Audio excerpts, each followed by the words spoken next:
नमस्ते, मैं चंद्रशेखर आप सभी को मैं अपने चैनल डिलीजेंट एकेडमी में स्वागत करता हूं। हम लोग बिहार एसएससी के लिए एक मैथ का सीरीज स्टार्ट किए थे, जिसमें हम लोग प्रत्येक दिन बिहार एसएससी में आए हुए मैथ का प्रीवियस ईयर क्वेश्चन और उस पर आधारित मैथ का क्वेश्चन कर रहे हैं। चलिए आज उस सीरीज में हम लोग आगे की तरफ चलते हैं। इससे पहले अगर आप मेरे चैनल पर नए हो तो चैनल को सब्सक्राइब कर ले और बेल आइकन को प्रेस करना बिल्कुल ना भूलें, ताकि आपको सबसे पहले लेटेस्ट नोटिफिकेशन मिलता रहे। चलिए अब हम लोग क्वेश्चन की तरफ चलते हैं। देखिए हमारा क्वेश्चन क्या दिया हुआ है। हमारा क्वेश्चन दिया, यदि जदीप 4 किलोमीटर पर घंटा की चाल से चलता है तो अपने कार्यालय 10 मिनट देर से पहुंचता है। यदि वह 5 किलोमीटर पर घंटा की गति से चलता है तो समय से 5 मिनट पूर्व कार्यालय पहुंच जाता है। उसके कार्यालय की दूरी कितनी है? हमें क्या निकालना है? कार्यालय की दूरी निकालना है। अब देखिए हमें क्वेश्चन में क्या दिया हुआ है। हमें क्वेश्चन में दिया हुआ है कि जगदीप जो है जब 4 किलोमीटर पर घंटा की स्पीड से कार्यालय जा रहा है तो 10 मिनट की देरी से पहुंच रहा है, और जब 5 किलोमीटर पर घंटा की स्पीड से जा रहा है तो 5 मिनट पहले पहुंच जा रहा है। तो हमसे पूछ क्या रहा है? हमसे पूछ रहा है कार्यालय की दूरी। अब देखिए हमें स्पीड दिया हुआ है कि 4 किलोमीटर पर घंटा की स्पीड से जा रहा है तो 10 मिनट की देरी से पहुंच रहा है। तो देखिए अगर हमें ये पता चल जाए कि जब 4 किलोमीटर पर घंटा की स्पीड से जा रहा होगा तो कार्यालय जाने में उसे कितना समय लग रहा होगा, अगर हमें समय पता चल जाए तो हम यहाँ से दूरी निकाल सकते हैं। या हमें ये पता चल जाए कि 5 किलोमीटर पर घंटा की स्पीड से जा रहा है तो कार्यालय जाने में उसे कितना समय लग रहा है, यानी हमें समय पता चल जाए तो हम यहाँ से भी दूरी निकाल सकते हैं। तो देखिए हम समय कैसे निकाल सकते हैं। एक बार जो है 4 किलोमीटर पर घंटा की स्पीड से घर से कार्यालय जा रहा है, और दूसरी बार जो है 5 किलोमीटर पर घंटा की स्पीड से घर से कार्यालय जा रहा है, यानी जा रहा है फिक्स दूरी। यानी जितना दूरी 4 किलोमीटर पर घंटा की स्पीड से जा रहा था उतना ही दूरी जो है 5 किलोमीटर पर घंटा की स्पीड से जा रहा है, यानी दूरी क्या है? फिक्स है। देखिए डिस्टेंस जब फिक्स होता है तो एक हमारा कंसेप्ट होता है कि जो हमारा स्पीड का रेशियो होता है उसका अपोजिट हमारा क्या होता है? टाइम का रेशियो होता है। तो देखिए हमें जो है स्पीड पता है, दोनों स्पीड हमें पता है, तो हम यहाँ से स्पीड का रेशियो निकाल सकते हैं। अगर हम यहाँ से स्पीड का रेशियो निकाल लें तो हम यहाँ से टाइम का भी रेशियो निकाल सकते हैं। देखिए डिस्टेंस फिक्स है तो हम यहाँ अगर स्पीड का रेशियो निकालेंगे तो देखिए स्पीड क्या है? पहले स्पीड था 4 किलोमीटर पर घंटा और बाद में स्पीड क्या हो गया? 5 किलोमीटर पर घंटा, यानी यहाँ से रेशियो क्या हो जाएगा? 4:5 हो जाएगा। अब देखिए हमें स्पीड का रेशियो पता चल गया तो हम यहाँ से टाइम का रेशियो निकाल सकते हैं। देखिए डिस्टेंस फिक्स है तो जो हमारा स्पीड का रेशियो होगा उसका अपोजिट हमारा क्या होगा? टाइम का रेशियो होगा, यानी टाइम का रेशियो क्या हो जाएगा? 5:4 हो जाएगा। यानी जब 4 किलोमीटर पर घंटा की स्पीड से जा रहा होगा तो उसे अगर 5 यूनिट का समय लग रहा होगा, तो जब 5 किलोमीटर पर घंटा की स्पीड से जा रहा है तो उसे कितना समय लग रहा है? 4 यूनिट का समय लग रहा है। अब देखिए यहाँ जो है जब 4 किलोमीटर पर घंटा की स्पीड से जा रहा था तो उसे 5 यूनिट का समय लग रहा था, और जब 5 किलोमीटर पर घंटा की स्पीड से जा रहा है तो 4 यूनिट का समय लग रहा है, यानी वह समय कितना बचा रहा है? समय जो है कितना बचा रहा है? 1 यूनिट से बचा रहा है। लेकिन हमें क्वेश्चन में क्या दिया हुआ है कि जब 4 किलोमीटर पर घंटा की स्पीड से जा रहा था तो 10 मिनट की देरी से पहुंच रहा था, और जब 5 किलोमीटर पर घंटा की स्पीड से जा रहा था तो 5 मिनट पहले पहुंच रहा था, यानी यहाँ समय कितना बचा रहा था? जब 5 किलोमीटर पर घंटे की स्पीड से जा रहा था तो समय कितना बचा रहा था? यहाँ जो है समय बचा रहा था 15 मिनट, यानी इस 1 यूनिट का वैल्यू हमें क्वेश्चन में क्या दिया हुआ है? 15 मिनट दिया हुआ है। तो देखिए हम कोई एक समय निकाल के हम यहाँ से डिस्टेंस निकाल सकते हैं। तो हम यहाँ से 4 यूनिट का वैल्यू निकाल लेते हैं। देखिए 1 यूनिट का वैल्यू 15 मिनट है तो 4 यूनिट का वैल्यू क्या हो जाएगा? 4 यूनिट का वैल्यू हो जाएगा 60 मिनट। 4 यूनिट का वैल्यू क्या हो जाएगा? 60 मिनट। अब देखिए हम इसे घंटा में चेंज करेंगे तो ये हमारा क्या हो जाएगा? 1 घंटा। यानी जब 5 किलोमीटर पर घंटा की स्पीड से जा रहा है तो उसे 1 घंटा का समय लग रहा है। अब देखिए हमें समय पता चल गया और हमें क्वेश्चन में स्पीड दिया हुआ है, तो हम यहाँ से डिस्टेंस निकाल सकते हैं। डिस्टेंस निकालने के लिए हम स्पीड में समय से गुणा करेंगे, यानी 5 में 1 से गुणा करेंगे, ये हमारा क्या हो जाएगा? 5 किलोमीटर हो जाएगा। यानी कार्यालय की दूरी क्या होगी? 5 किलोमीटर होगी। हमारा आंसर क्या निकल के आ गया? 5 किलोमीटर निकल के आ गया। चलिए क्वेश्चन समझ में आ गया होगा। नेक्स्ट क्वेश्चन पे चलते हैं। देखिए हमारा क्वेश्चन क्या दिया हुआ है। हमारा क्वेश्चन है, राजू ने 5,000 रुपये का टेलीविजन सेट 2,000 रुपये नगद देकर खरीदा। शेष धन यदि उसे 5% चक्रवृद्धि ब्याज के साथ 3 वार्षिक किस्तों में चुकाना हो तो प्रत्येक किस्त कितने रुपए की होगी? हमें क्या निकालना? प्रत्येक किस्त की राशि निकालना है। अब देखिए हमें क्वेश्चन में क्या दिया हुआ है। हमें क्वेश्चन में टीवी का हमें मूल्य दिया है। हमें टीवी का मूल्य कितना दिया? 5,000 रुपये। और हमें क्वेश्चन में क्या दिया? हमें क्वेश्चन में दिया कि 2,000 रुपये नगद भुगतान करके वह टीवी खरीद रहा है, यानी शेष जो है भुगतान राशि कितना रह गया? टीवी का मूल्य कितना है? टीवी का मूल्य है 5,000 रुपया और 2,000 रुपये नगद भुगतान कर रहा है, यानी शेष भुगतान राशि कितना हो गया? शेष भुगतान राशि हो जाएगा 3,000 रुपये। अब देखिए हमें क्वेश्चन में आगे क्या दिया है। हमें क्वेश्चन में आगे दिया है कि शेष धन यदि उसे 5% चक्रवृद्धि ब्याज के साथ 3 वार्षिक किस्तों में चुकाना हो तो हमसे पूछ रहा है प्रत्येक किस्त का राशि। तो देखिए हम सबसे पहले ये निकाल लेते हैं कि अगर 3,000 रुपया अगर एक ही बार 3 वर्ष बाद चुका था 5% चक्रवृद्धि ब्याज के दर से, तो उसे कितना चुकाना पड़ता? तो हम सबसे पहले यहाँ 3 वर्ष का हम चक्रवृद्धि ब्याज निकाल लेते हैं। सबसे पहले हम यहाँ 3 वर्ष का चक्रवृद्धि ब्याज निकाल लेते हैं। देखिए रेट ऑफ इंटरेस्ट क्या है? 5%।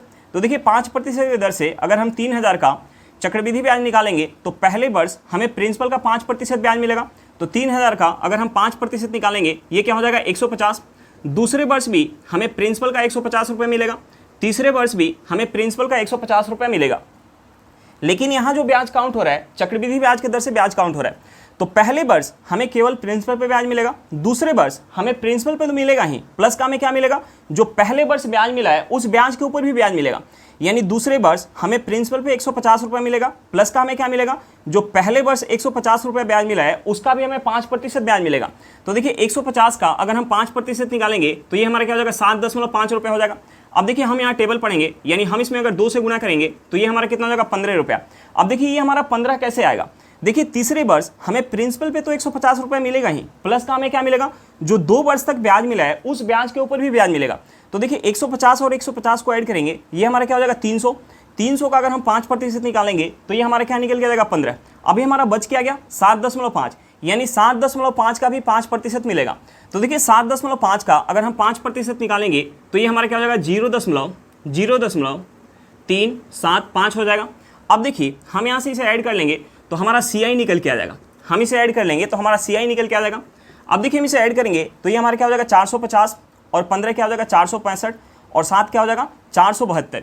यानी ये हमारा हो जाएगा 472 पॉइंट, ये हमारा हो जाएगा 875 रुपया। अब देखिए CI हमारा क्या निकल के आ गया? CI निकल के आ गया 472.875 रुपया।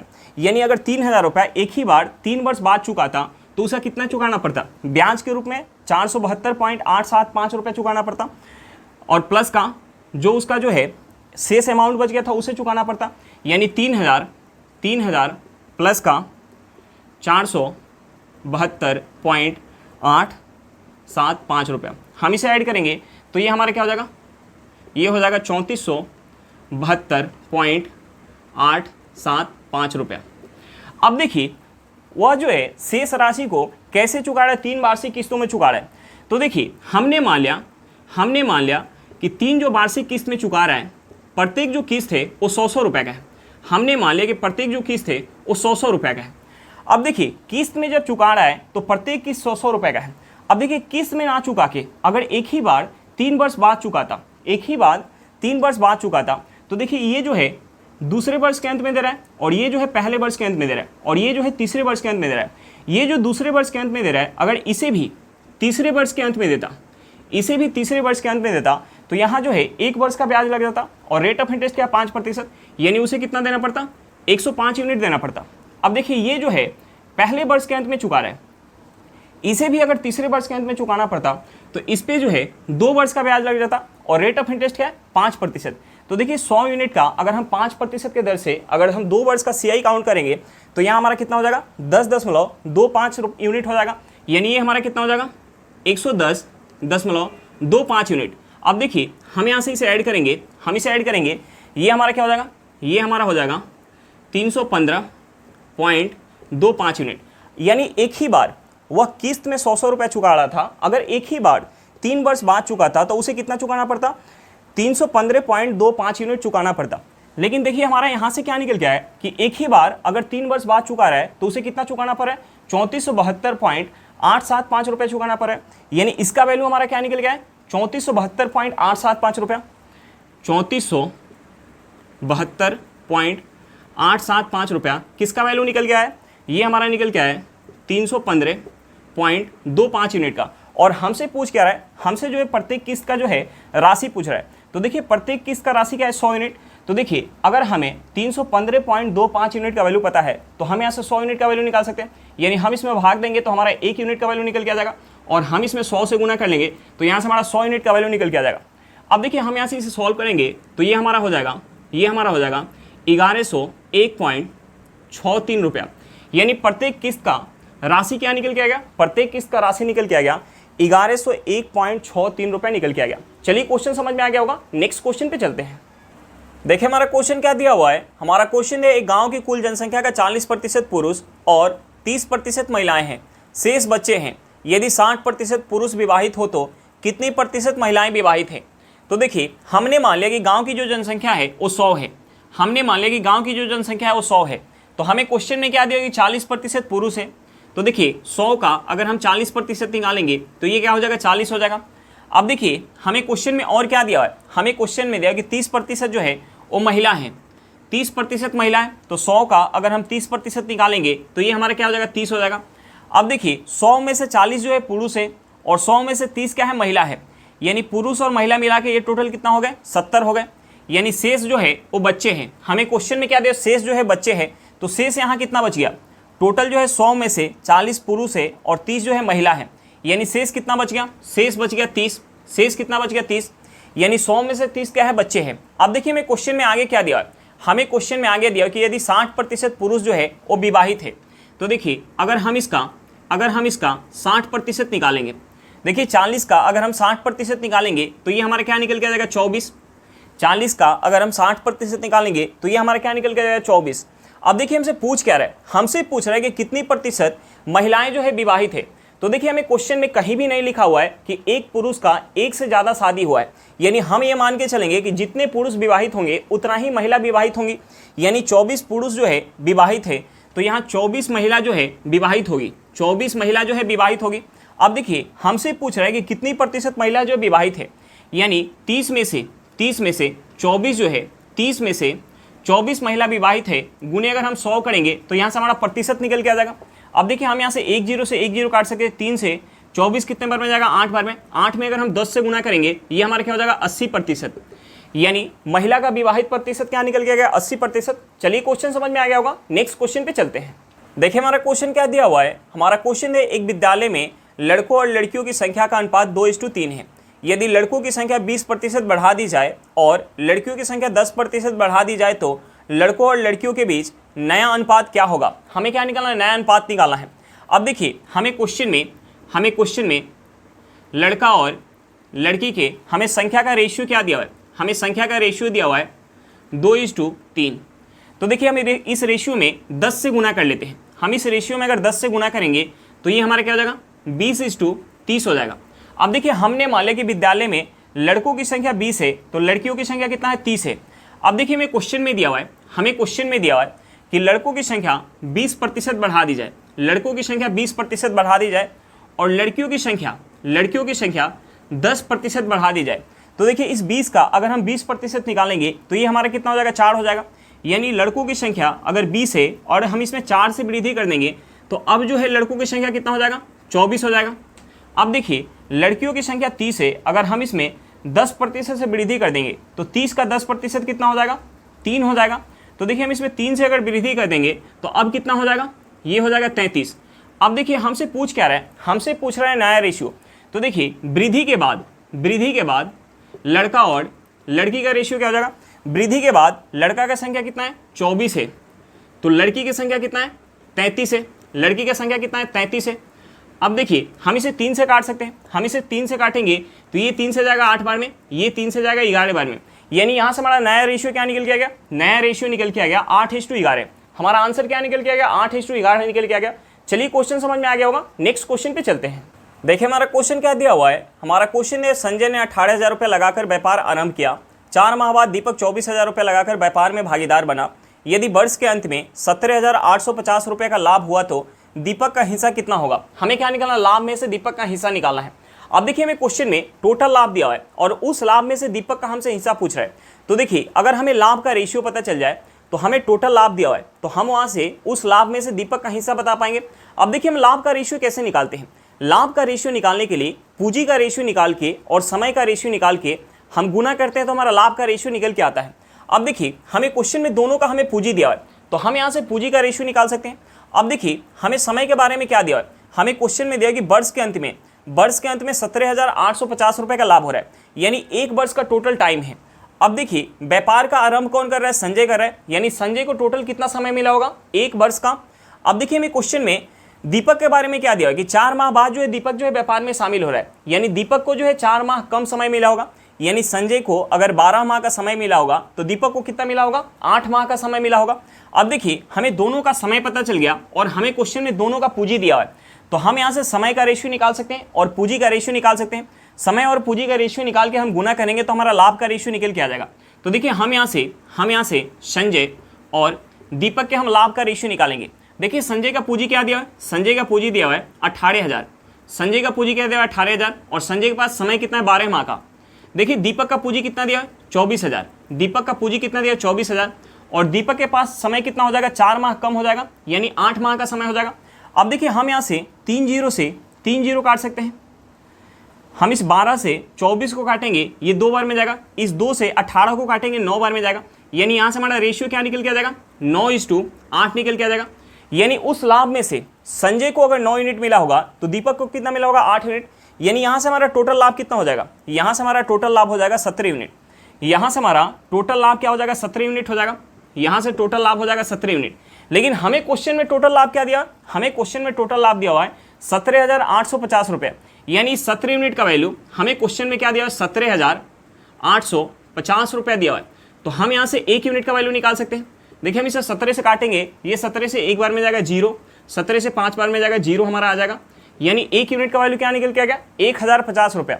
तो देखिए हमसे पूछ क्या रहा है, हमसे पूछ रहा है दीपक का हिस्सा, यानी उस लाभ में से दीपक को कितना मिल रहा है 8 यूनिट। अब देखिए हमें 1 यूनिट का वैल्यू पता है तो हम यहाँ से 8 यूनिट का वैल्यू निकाल सकते हैं। 8 यूनिट का वैल्यू क्या हो जाएगा 8,400 रुपया। यानी यहाँ से हमारा आंसर क्या निकल के आ गया, हमारा आंसर निकल के आ गया 8,400 रुपया। यानी उस लाभ में से दीपक को कितना मिला होगा 8,400 रुपया मिला होगा। चलिए क्वेश्चन समझ में आ गया होगा, नेक्स्ट क्वेश्चन पे चलते हैं। देखिए हमारा क्वेश्चन क्या दिया हुआ है, हमारा क्वेश्चन है एक 120 मीटर लंबे और 70 मीटर चौड़े टेनिस कोर्ट के चारों ओर बाहर से 5 मीटर चौड़ी पट्टी में घास लगाई गई। यदि घास लगाने का व्यय 3.50 रुपये प्रति मीटर स्क्वायर हो तो घास लगाने में कुल व्यय कितना हुआ। हमें क्या निकालना है, कुल व्यय निकालना है। तो देखिए कुल व्यय निकालने के लिए हमें सबसे पहले निकालना पड़ेगा जिस क्षेत्र पर घास लगाएगा उस क्षेत्र का हमें क्षेत्रफल निकालना पड़ेगा। तो देखिए इस क्वेश्चन को हम सबसे पहले एक फिगर से समझते हैं। इस क्वेश्चन को हम सबसे पहले एक फिगर से समझते हैं। देखिए ये हमारा एक टेनिस कोर्ट है, ये हमारा एक टेनिस कोर्ट है जिसकी हमें लंबाई क्या दिया 120 मीटर और हमें चौड़ाई क्या दिया 70 मीटर। इसके चारों ओर बाहर से इसके चारों ओर जो है 5 मीटर चौड़ी पट्टी में 5 मीटर चौड़ी पट्टी में घास लगाई जा रही है। 5 मीटर चौड़ी पट्टी में घास लगाई जा रही है, यानी घास जो है कुछ इस प्रकार से लगाया गया होगा। अब देखिए हमें जो है इस क्षेत्र का क्षेत्रफल निकालना है। तो देखिए इस क्षेत्र का हम क्षेत्रफल कैसे निकाल सकते हैं। ये जो पट्टी है इसकी हमें चौड़ाई क्या दिया है, इस पट्टी की चौड़ाई हमें दिया है 5 मीटर। अब देखिए यहाँ से यहाँ तक मिला दे और यहाँ से यहाँ तक मिला दे तो ये हमारा क्या बन जाएगा, एक आयत बन जाएगा। अब देखिए यहाँ से यहाँ तक हम मिला दे और यहाँ से यहाँ तक मिला दे तो ये हमारा क्या बन जाएगा, एक आयत। ये जो हमारा आयत जैसा होगा वैसा ही ये होगा। अब देखिए ये हमारा क्या बन गया, एक आयत बन गया और ये भी हमारा क्या बन गया, एक आयत। यानी ये दोनों आयत भी आपस में बराबर होगा। अब देखिए हम यहाँ से यहाँ तक की लंबाई क्या है 120 मीटर और हम यहाँ से यहाँ तक मिला रहे हैं और यहाँ से यहाँ तक मिला रहे हैं, यानी यहाँ से यहाँ तक की टोटल लंबाई क्या हो जाएगी, यानी दोनों साइड लंबाई में जो है हम 5-5 मीटर बढ़ा रहे हैं, यानी यहाँ से यहाँ तक की टोटल लंबाई क्या हो जाएगी 130 मीटर हो जाएगी। अब देखिए इस आयत का क्षेत्रफल निकाल के और हम इसमें 2 से गुना करेंगे और इस आयत का क्षेत्रफल निकाल के इसमें 2 से गुना करेंगे और इसे ऐड कर देंगे तो हमारा निकल के आ जाएगा जिस क्षेत्र पर घास लगाया गया है उस क्षेत्र का क्षेत्रफल निकल के आ जाएगा। अब देखिए हम इस आयत का क्षेत्रफल निकालेंगे। इस आयत का क्षेत्रफल यानी लंबाई क्या है, लंबाई है 130, हमने 2 से गुना कर लिया क्योंकि दोनों आयत का क्षेत्रफल हमारा निकल के आ जाएगा। एक आयत का क्षेत्रफल निकाल के हम उसमें 2 से गुना करेंगे। लंबाई क्या है, लंबाई जो है 130 मीटर है और चौड़ाई क्या है, चौड़ाई यहाँ से यहाँ तक की चौड़ाई क्या है 5 मीटर प्लस ये जो आयत है इसकी लंबाई क्या है 70 मीटर और हम इसमें 2 से गुना कर लेंगे 70 मीटर और चौड़ाई क्या है 5 मीटर। अब देखिए हम इसे सॉल्व करेंगे तो यहाँ से हमारा निकल के आ जाएगा जिस क्षेत्र पर घास लगाया जा रहा है उस क्षेत्र का क्षेत्रफल निकल के आ जाएगा। अब देखिए हम यहाँ गुना करेंगे 2 से अगर 5 में तो ये क्या हो जाएगा 10 में अगर हम गुना करेंगे 130 से तो ये हमारा क्या हो जाएगा 1300, ये हमारा क्या हो जाएगा 1300 हो जाएगा। अब देखिए हम यहाँ जब गुना करेंगे तो ये हमारा क्या हो जाएगा, 2 में 5 से गुना करेंगे 10 हो जाएगा। 10 से अगर हम 70 में गुना करेंगे ये हमारा क्या हो जाएगा 700 हो जाएगा। हम इसे ऐड करेंगे ये हमारा क्या हो जाएगा, ये हो जाएगा 2000 मीटर स्क्वायर। अब देखिए 1 मीटर स्क्वायर का हमें खर्च क्या दिया, 3.50 रुपया दिया। तो हम यहाँ से निकाल सकते हैं कुल खर्च। हम यहाँ से कुल खर्च निकालने के लिए इस 2000 में हम गुना करेंगे 3.50 से। अब देखिए हम यहाँ गुना करेंगे तो ये हमारा क्या हो जाएगा 7000 रुपया हो जाएगा। ये हमारा क्या हो जाएगा 7000 रुपया, यानी कुल व्यय हमारा क्या निकल के आ गया 7000 रुपया निकल के आ गया। चलिए क्वेश्चन समझ में आ गया होगा, नेक्स्ट क्वेश्चन पे चलते हैं। देखिए हमारा क्वेश्चन क्या दिया हुआ है। हमारा क्वेश्चन है राम श्याम की अपेक्षा दोगुना काम करता है। एक दिए गए काम को राम श्याम की अपेक्षा 3 घंटे कम समय में पूरा कर लेता है। दोनों मिलकर उस कार्य को कितना समय में पूरा कर लेंगे। अब देखिए हमें क्वेश्चन में क्या दिया हुआ है। हमें क्वेश्चन में दिया है राम श्याम की अपेक्षा दोगुना काम करता है, यानी हम यहाँ से राम और श्याम की एफिशिएंसी का रेशियो निकाल सकते हैं। हम यहाँ से राम और श्याम की एफिशिएंसी का रेशियो निकाल सकते हैं। अब देखिए हम यहाँ से अगर एफिशिएंसी का रेशियो निकालेंगे तो देखिए हमने मान लिया कि राम जो है 1 घंटा में अगर 2 यूनिट काम कर रहा होगा तो श्याम कितना काम कर रहा होगा, 1 यूनिट, क्योंकि हमें क्वेश्चन में दिया है राम जो है श्याम की अपेक्षा दोगुना काम करता है। तो देखिए यहाँ से हमारा एफिशिएंसी का रेशियो क्या निकल के आ गया, 2:1 निकल के आ गया। अब देखिए एफिशिएंसी का रेशियो निकल के आ गया तो हम यहाँ से टाइम का रेशियो निकाल सकते हैं। देखिए टाइम का रेशियो क्या होगा, एफिशिएंसी का रेशियो का अपोजिट होगा, यानी टाइम का रेशियो हो जाएगा 1:2 हो जाएगा। यानी उस काम को करने में राम को अगर 1 यूनिट का समय लग रहा होगा तो श्याम को कितना समय लग रहा होगा, 2 यूनिट का। तो देखिए राम को जो है श्याम से कितना कम समय लग रहा है, 1 यूनिट कम समय लग रहा है, लेकिन हमें क्वेश्चन में क्या दिया, 3 घंटा कम समय लग रहा है। यानी इस 1 यूनिट का वैल्यू हमें क्वेश्चन में क्या दिया, 3 घंटा। अब देखिए हम यहाँ से 1 यूनिट का वैल्यू पता चल गया तो दोनों का समय निकाल सकते हैं। अब देखिए हमसे पूछ क्या रहा है, हमसे पूछ रहा है कि दोनों मिलकर उस काम को कितना समय में पूरा कर पाएंगे। तो देखिए हम सबसे पहले टोटल वर्क निकाल लेते हैं। अब देखिए टोटल वर्क निकालने के लिए हम क्या करेंगे, किसी एक के समय में अगर हम उसकी एफिशिएंसी से गुणा करेंगे तो हमारा टोटल वर्क निकल के आ जाएगा।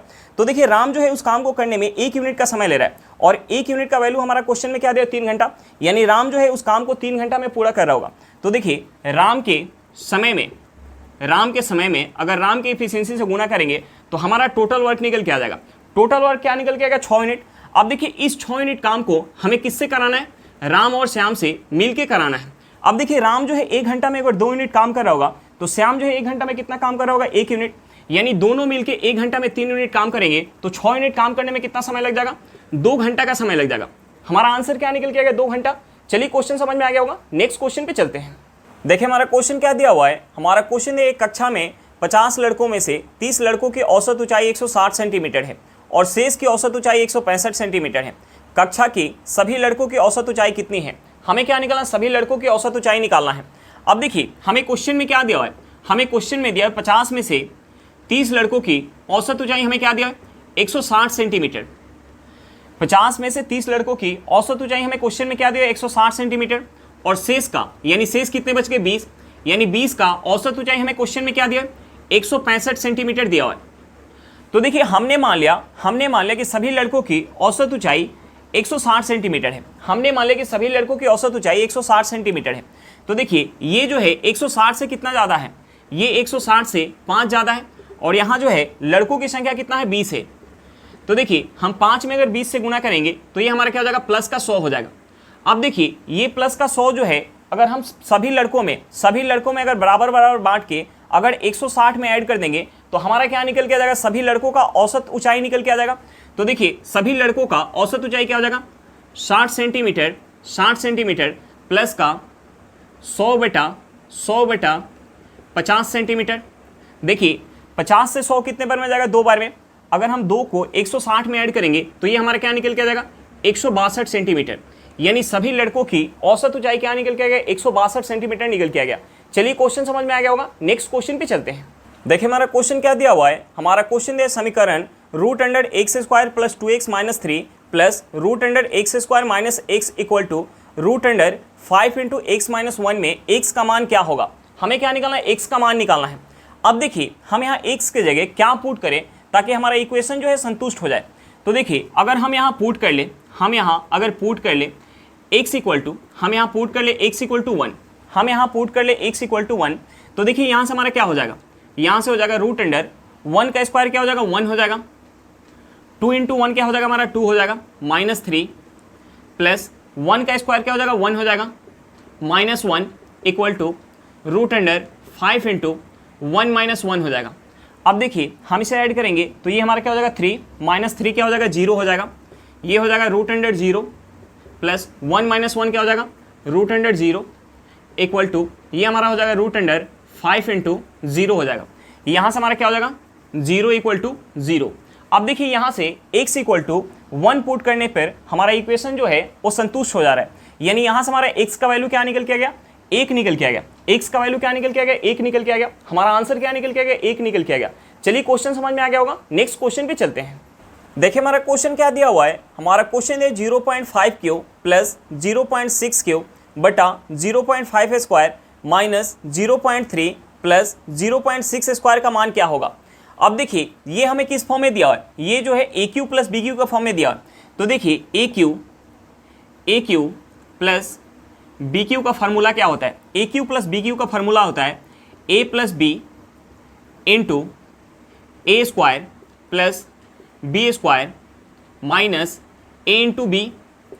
अब देखिए हम यहाँ से अगर इस फॉर्म में लिखेंगे इसे तो ये हमारा क्या हो जाएगा, ये हमारा हो जाएगा 0.5 प्लस 0.6 इंटू ये हमारा हो जाएगा 0.5 का स्क्वायर प्लस ये हमारा हो जाएगा 0.6 का स्क्वायर माइनस अगर हम गुना करेंगे 0.5 में, अगर हम गुना करेंगे 0.6 से तो ये हमारा क्या हो जाएगा, ये हो जाएगा 0.3, ये हमारा क्या हो जाएगा 0.3।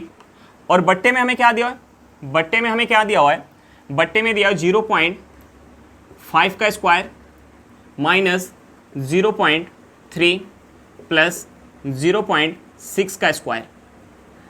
अब देखिए यहाँ से ये दोनों हमारा क्या बराबर है, यानी हम इससे इसे काट सकते हैं। अब देखिए हम इसे अगर ऐड कर लेंगे, तो यहाँ से हमारा क्या निकल के आ जाएगा, 0.5 में 0.6 ऐड करेंगे तो ये हमारा निकल के आ जाएगा 1.1, यानी यहाँ से हमारा इसका मान क्या निकल के आ गया, इसका मान निकल के आ गया 1.1, यानी हमारा आंसर क्या निकल के आ गया, 1.1 निकल के आ गया।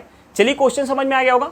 आज के लिए इतना ही, फिर मिलते हैं नेक्स्ट क्लास में। अगर क्लास अच्छा लगे तो क्लास को लाइक करिएगा, अगर आप मेरे चैनल पर नए हो तो चैनल को सब्सक्राइब करिएगा और क्लास को अपने दोस्तों के साथ शेयर करना बिल्कुल मत भूलिएगा। चलिए बाय बाय।